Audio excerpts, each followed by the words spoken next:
Hi hello నేను మీ నరసింహ తోట Shri media ఇప్పుడు 2024 సార్వత్రిక ఎన్నికలు జరుగుతూ ఉన్నాయి కదా దేశం అంతటా. మన ఉభయ తెలుగు రాష్ట్రాల్లో కూడా పార్లమెంట్లకి అలాగే ఆంధ్రప్రదేశ్ అసెంబ్లీకి ఎన్నికలు జరగడం జరిగింది. దేశం ఎన్నికల గురించి తర్వాత మాట్లాడదాం. ఆంధ్రప్రదేశ్ ఎన్నికల మీద చాలామందికి పెద్ద ఉత్కంఠ నెలకొల్పది. వివిధ సర్వేలు ఒక 100 సర్వేలను తీసుకుంటే ఒక 50 సర్వేలేమో అధికార పార్టీకి అనుకూలంగా, మరో 50 సర్వేలేమో ప్రతిపక్ష కూటమి ఏదైతే ఉందో ఎన్డీఏ కూటమి, తెలుగుదేశం, జనసేన, బీజేపీ, ఈ కూటమికి అనుకూలంగా సర్వేలు ఇవ్వడం జరిగింది. ఉభయ తెలుగు రాష్ట్రాలని సేగిచ్చినటువంటి ఒక సర్వే ఉంది, కేకే సర్వే అని చెప్పేసి. గతంలో నేను 151 సీట్లు నెంబర్ చెప్పి మరీ చెప్పాను వైఎస్ఆర్సీపీకి వస్తున్నాయని చెప్పేసి అని చెప్పుకురావడం జరిగింది కేకే గారు. వారే ఈరోజు మళ్ళీ వారే మళ్ళీ ఇంకొక సర్వే చేసి ఈరోజు తెలుగుదేశం, జనసేన, బీజేపీ ఏదైతే ఎన్డీఏ కూటమి ఉందో వాళ్ళకి 161 స్థానాలు రాబోతూ ఉన్నాయి. అధికార వైఎస్ఆర్సీపీ పార్టీకి 14 స్థానాలకే పరిమితం అవుతూ ఉంది. మంత్రులు దాదాపుగా ఓడిపోతూ ఉన్నారు. ఒక జగన్మోహన్ రెడ్డి గారు, మరో ఇద్దరు మంత్రులు తప్ప మిగిలిన మంత్రులంతా ఓడిపోతూ ఉన్నారని చెప్పేసి అన్నారు. సరే, ఇట్లా వివిధ సర్వేల గురించి మనం చూసాం, విన్నాం. అలాగే మా శ్రీ మీడియా తరపు నుంచి కూడా మేము ఒక సర్వే చేయడం జరిగింది. మా టీం అంతా కూడా ఈ ఎన్నికల సందర్భంగా నియోజకవర్గానికి వెళ్ళి అక్కడ పల్స్ని తీసుకోవడం జరిగింది. 10, 100 కాదు, వేలల్లో పల్స్ తీసుకోవడం జరిగింది. ప్రతి మండలంలో నియోజకవర్గంలో ఉన్నటువంటి 5 మండలాలకు కూడా వెళ్ళడం జరిగింది. మా దగ్గర ఉన్నటువంటి సర్వే ఏంటంటే, జగన్మోహన్ రెడ్డికి బలమైనటువంటి రాయలసీమ 4 జిల్లాలలో 2014లో తీసుకున్నా, 2019లో తీసుకున్నా రాయలసీమ 4 జిల్లాలు పెద్ద ఎత్తున వారికి మద్దతుగా నిలవడం జరిగింది. 52 నియోజకవర్గాలకు కానీ 2019 ఎన్నికల్లో 49 స్థానాల్లో వారు గెలవడం జరిగింది. అధికార పార్టీకి సంబంధించినటువంటి ఎమ్మెల్యే అభ్యర్థులు ఎవరైతే ఉన్నారో 49 స్థానాలలో, ఇంకా ఎంపీ స్థానాలు అయితే క్లీన్ స్వీప్, ఒక్క ఎంపీ కూడా ఈ 4 జిల్లాల నుంచి గెలవలే. అలాగే నైబర్గా ఉన్నటువంటి మరో జిల్లా ఏదైతే ఉందో నెల్లూరు జిల్లా కూడా క్లీన్ స్వీప్. 5 జిల్లాలకు కలుపుకొని 52, 14, 56, 66 స్థానాలలో టీడీపీ గెలుచుకున్నది ఏంటంటే 3 స్థానాలు. తెలుగుదేశం పార్టీ జాతీయ అధ్యక్షులు అయినటువంటి చంద్రబాబు నాయుడు గారి కుప్పం, అనంతపూర్లో ఉరవకొండ, అలాగే హిందూపూర్, పయావుల కేశవ్ గారు ఉరవకొండ నుంచి, హిందూపూర్ నుంచి బాలకృష్ణ గారు. ఈ 3 స్థానాలు మాత్రమే 5 జిల్లాలలో 2019 ఎన్నికల్లో గెలవడం జరిగింది తెలుగుదేశం పార్టీ అభ్యర్థులు. ఈ రోజు పరిస్థితి చూసుకుంటే ఈ 5 జిల్లాలలో కర్నూలు ఒకసారి తీసుకుంటే, కర్నూలు 2019 ఎన్నికల్లో క్లీన్ స్వీప్. మరి ఈరోజు పరిస్థితి ఏంటి? 2024 ఎన్నికల్లో కూటమి నుంచి బరిలో ఉన్నటువంటి అభ్యర్థుల పరిస్థితి ఏంటి? కర్నూలు జిల్లాలో, ఉమ్మడి కర్నూలు జిల్లాలో ఒక సీటుని కూటమి అభ్యర్థి, బీజేపీ అభ్యర్థికి కేటాయించడం జరిగింది. ఆ సీట్ అవుట్ రేట్గా వైసీపీ గెలవబోతా ఉంది. మిగిలిన 13 నియోజకవర్గాల్లో తెలుగుదేశం గెలిచే స్థానాలన్నీ, వైసీపీ గెలిచే స్థానాలన్నీ ఒకసారి మనం పరిశీలించినట్లయితే, మా సర్వే చూసుకున్నట్లయితే తెలుగుదేశం 4 నుంచి 5 స్థానాల్లో గెలిచే అవకాశం ఉంది.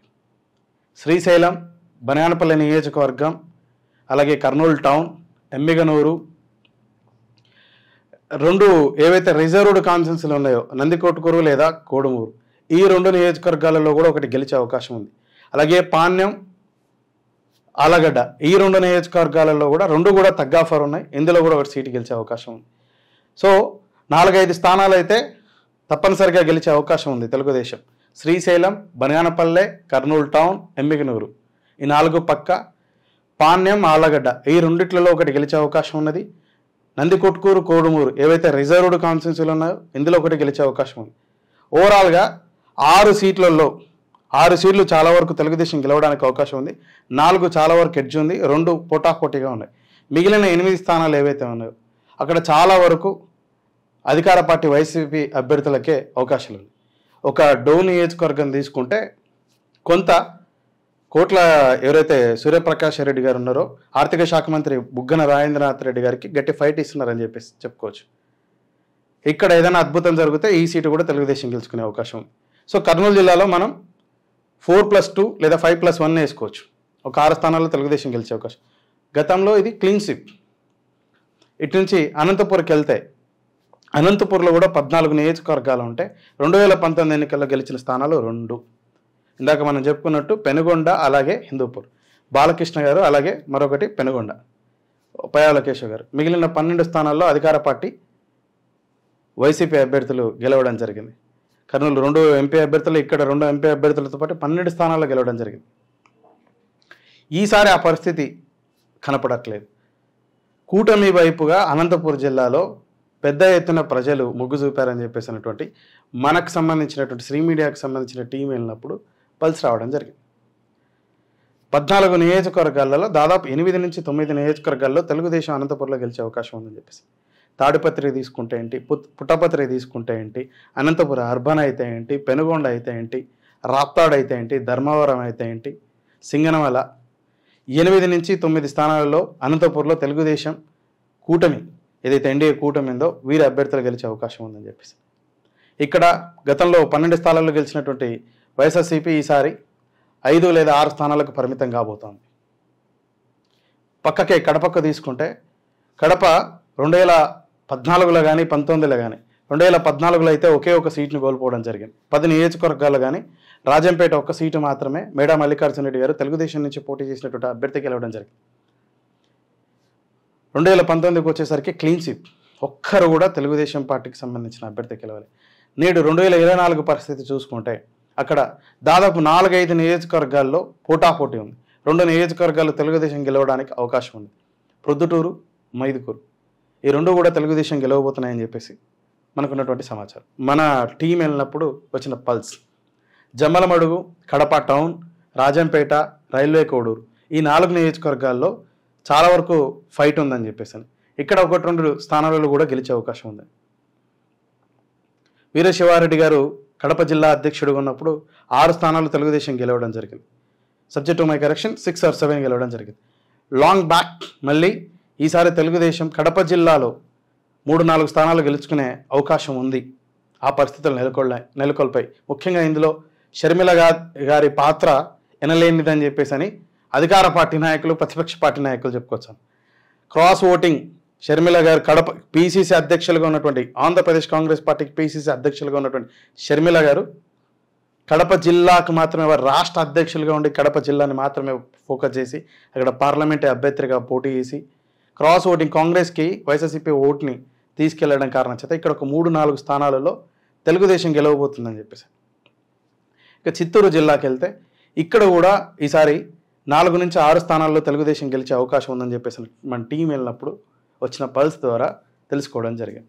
అది చంద్రబాబు నాయుడు గారి కుప్పం, అలాగే పీలేరు, తర్వాత నగరి రోజా గారి మంత్రి ఏదైతే ఉందో కాన్స్టిట్యున్సీ, కాళహస్తి, ఇలా 4 నియోజకవర్గాలు గన్షాట్గా ఇంకో 2 నియోజకవర్గాలు గెలిచే అవకాశం ఉందని చెప్పేసి.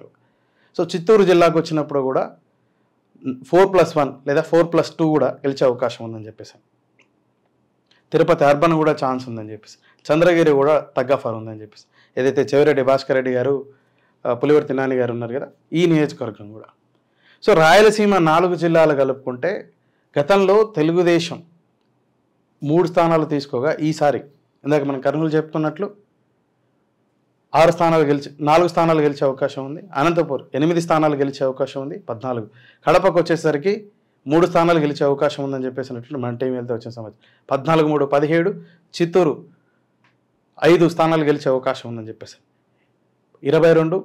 ఇక Nellore last time clean sweep, ఈసారి నెల్లూరులో 5 లేదా 6 స్థానాల్లో తెలుగుదేశం గెలవబోతుందని చెప్పేసి. నెల్లూరు రూరల్ అయితే ఏంటి, అర్బన్ అయితే ఏంటి, నారాయణ గారు, కోటమిరెడ్డి శ్రీధర్ రెడ్డి గారు, అలాగే ఎంపీ అభ్యర్థిగా పోటీ చేసినటువంటి నెల్లూరు ఎంపీ అభ్యర్థిగా పోటీ చేసినట్టు వేమిరెడ్డి ప్రభాకర్ రెడ్డి గారి సతీమణి కొవ్వూరు నియోజకవర్గం నుంచి పోటీ చేయడం, వారు కూడా గెలవబోతున్నారు, ప్రశాంత్ రెడ్డి గారు. సో ఈ 3 నియోజకవర్గాలు, మరో 2 నియోజకవర్గాలు తగాఫర్ ఉంది. ఈసారి అక్కడ కూడా 14 నియోజకవర్గాల్లో దాదాపు 6 నియోజకవర్గాల్లో తెలుగుదేశం గెలిచే అవకాశం ఉంది. సో ఇంతకుముందు 66 నియోజకవర్గాల్లో 3 స్థానాలకు పరిమితమైనటువంటి తెలుగుదేశం ఈసారి 3 స్థానాల నుంచి దాదాపు 30 స్థానాలకు ఎగబాగుతుంది. 3 స్థానాల నుంచి 30 స్థానాలు. ఇక్కడే కూటమి విజయం కన్ఫామ్ అవుతుందని చెప్పేసి మనం భావించవచ్చు. శ్రీ మీడియా టీం వెళ్ళినప్పుడు కూటమి గెలవబోతుందని చెప్పేసినట్టు ఎక్కడ కన్ఫామ్ అయిందంటే రాయలసీమ 4 జిల్లాలతో పాటు నెల్లూరు వైసీపీ కంచుకోట, ఆ కంచుకోటలో కూడా ఈసారి స్థానాలు గెలుచుకోబోతుంది. కాబట్టి కూటమి ఈసారి అధికారంలోకి వచ్చే అవకాశం ఉందని చెప్పారు. పక్కకి ప్రకాశం తీసుకున్న, ప్రకాశం జిల్లాలో 10 స్థానాలు ఉంటాయి. లీస్ట్లో అది ఇక్కడ తగ్గాఫర్ ఉంది, ఇరుగురికి కూడా 5-5 లేదా 6, ఒకరికి 6 స్థానాలు, మరొకరికి 4 స్థానాలు.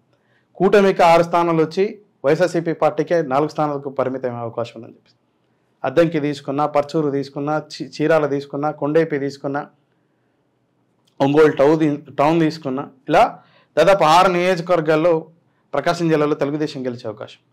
గతంలో ఇక్కడ 4 స్థానాలకు పరిమితమైంది తెలుగుదేశం. ఈ 6 జిల్లాలు పట్టు జగన్మోహన్ రెడ్డి గారి పట్టు, వైఎస్ఆర్సీపీకి పట్టుగా ఉన్నాయి. ఈసారి ఇటువైపు మళ్ళడం జరిగింది. ఇక గుంటూరు, కృష్ణా, ఈస్టు, వెస్ట్ ఒకసారి పరిశీలించినట్లయితే గుంటూరు, కృష్ణా జిల్లాలు అమరావతి ఏదైతే తరలింపు ఉందో, వైజాగ్కి క్యాపిటల్ని తీసుకెళ్లడం ఉందో, ఆ ఎమోషన్ కారణం చేత ఉభయ రాష్ట్రాలకు సంబంధించినటువంటి ప్రజలు కూటమి వైపు పెద్ద ఎత్తున మొగ్గు చూపారని చెప్పేసి మనకున్నటువంటి సమాచారం. మన టీం వెళ్ళినప్పుడు వందలు కాదు వేల మంది ఆ ఉభయ రాష్ట్రాలకు సంబంధించినటువంటి జిల్లాలకు సంబంధించినట్టు గుంటూరు, కృష్ణా జిల్లాలకు సంబంధించినటువంటి ప్రజలు, ఓటరు మహాశైలు చెప్పినటువంటి అభిప్రాయం. సో ఆ ఎమోషన్ కారణం చేత గుంటూరు, కృష్ణా జిల్లాలో హార్డ్లీ వైఎస్ఆర్సీపీ గెలుచుకునే స్థానాలు 3 లేదా 4 ఉండొచ్చు, మ్యాక్స్ 5. 19 స్థానాలు, 17 స్థానాలలో 36 స్థానాలకు గాను 30కి పైగా స్థానాలు కూటమి గెలుచుకోబోతాం. ఈస్ట్, వెస్ట్కి వెళ్ళినప్పుడు అక్కడ కూడా ఒక 4-5 స్థానాల్లో మాత్రమే వైఎస్ఆర్సీపీ గెలుచుకునే అవకాశం ఉంది. అక్కడ కూడా దాదాపు 30 పైచిలకు స్థానాలని కూటమి గెలుచుకోబోతా ఉంది. ఇక శ్రీకాకుళం, విజయనగరం, విశాఖపట్నంకి వెళ్తే ఇక్కడ శ్రీకాకుళం జిల్లాలో కూటమికి ప్రజలు ఎక్కువగా మొగ్గు చూపడం జరుగుతూ ఉంది. విశాఖపట్నానికి తీసుకుంటే శ్రీకాకుళంలో దాదాపు 6-7 స్థానాలు కూటమికి అభ్యర్థులకి గెలుచుకునే అవకాశం ఉంది. విశాఖపట్నంలో కాస్త వైఎస్ఆర్సీపీ వైపుగానే ఏదైతే క్యాపిటల్ తీసుకెళ్తా ఉన్నాడని చెప్పేసి ఉన్నారు. అండ్ వాళ్ళు ఎలక్షన్ మేనేజ్మెంట్ కూడా ఆ జిల్లాలో చాలా సుదీర్ఘ రాజకీయ నాయకుడు ఉన్నటువంటి బొత్స సత్యనారాయణ గారు చాలా ప్రాపర్గా మేనేజ్ చేశారని చెప్పేసి మనకున్నటువంటి సమాచారం. మన టీం వెళ్ళినప్పుడు కూడా మనకు వచ్చిన పల్స్ ఏంటంటే అక్కడ క్యాపిటల్ ఏదైతే ఉందో అక్కడికి తరలింపు ఉంది, ఇక్కడ మేము ప్రాంతం కొంత ఇదవుతామని చెప్పేసి అనే భావనతో కొంత అటువైపు, అలాగే స్టీల్ ప్లాంట్ ఏదైతే ఉందో ప్రైవేటీకరణ బీజేపీ చేస్తూ ఉంది, దీంతో అలయన్స్లో ఉన్నారు తెలుగుదేశం, జనసేన అని చెప్పేసి అక్కడ ప్రజలు కొంత జగన్మోహన్ రెడ్డి గారి వైపు ఉన్నారని చెప్పేసి ఇక్కడ 6-7 స్థానాలు, 8 స్థానాల్లో కూడా వైఎస్ఆర్సీపీ పార్టీ గెలిచే అవకాశం ఉందని చెప్పేసి విశాఖపట్నం. ఇక విజయనగరానికి వస్తే ఇద్దరు కూడా సమానంగా 50-50 లేదా 60-40 వచ్చే అవకాశం ఉందని చెప్పేసి.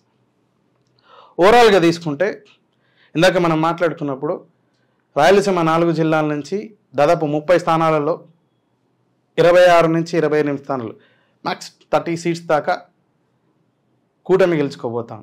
నెల్లూరులో 6 స్థానాలు, ప్రకాశంలో 6 స్థానాలు, వరస్ట్ కేసులో ఈ 2 జిల్లాల నుంచి 10 స్థానాలు. ఈ 6 జిల్లాల నుంచి 40 స్థానాలలో, ఈ 6 జిల్లాల నుండి 40 స్థానాల్లో కూటమి అభ్యర్థులు గెలవబోతా ఉన్నారు. గుంటూరు, కృష్ణా, పశ్చిమ గోదావరి, అలాగే తూర్పుగోదావరి ఈ 4 జిల్లాల నుంచి దాదాపు 50 పైచిలకు స్థానాల్లో గెలవబోతా ఉన్నారు కూటమి అభ్యర్థులు. 40, 50, 90. ఇక శ్రీకాకుళం, విజయనగరం, విశాఖపట్నం ఈ 3 జిల్లాల నుంచి 15 స్థానాలకు పైగా గెలవబోతా ఉన్నారు. సో 100కు తగ్గకోకుండా కూటమి అభ్యర్థులు గెలవబోతా ఉన్నారు. రేపు అధికారాన్ని చేపట్టబోతా ఉన్నారు. ఎన్డీఏ అలయన్స్ ఏదైతే ఉందో వారు గవర్నమెంట్ ఫామ్ చేయబోతున్నారు అని మా శ్రీ మీడియా టీం ఏదైతే గత 100 రోజుల నుంచి, గత 3-4 నెలల నుంచి ఆంధ్రప్రదేశ్కి సంబంధించిన 13 జిల్లాలలో, ఉమ్మడి 13 జిల్లాలు, నేడు 26 జిల్లాలలో పబ్లిక్ పల్స్ తీసుకున్నప్పుడు వచ్చినటువంటి సమాచారం ఇది మీకు తెలియపరచడం జరుగుతుంది. సో మెజారిటీ ఏవైతే ఎగ్జిట్ పోల్స్ చెప్తా ఉన్నాయో మా శ్రీ మీడియాకు కూడా వచ్చినది ఏంటంటే, అయితే కేకే గారు సర్వే 164 అని చెప్పేసి అని, ఆరామస్తన్ గారు 80 లేదా 90 స్థానాలు, 80 స్థానాలకు తెలుగుదేశం, 100 దాదాపు 90 నుంచి 100 స్థానాల్లో వైసీపీ గెలవబోతుందని చెప్పేసి ఇలా చెప్పుకురావడం జరుగుతుంది కదా. శ్రీ మీడియా కూడా మీకు రిపోర్ట్ ఇవ్వడం జరుగుతుంది. మా శ్రీ మీడియా రిపోర్ట్ ఎంత ఖచ్చితమైనది రేపు సాయంత్రం మీరు చూస్తారు. మా ఏదైతే టీంకి కొన్ని వేల మంది పల్స్ తీసుకుని మేము మళ్ళీ దాన్ని అనాలిసిస్ చేసుకొని చేసినటువంటి రిపోర్ట్ ఇది. నమస్కారం.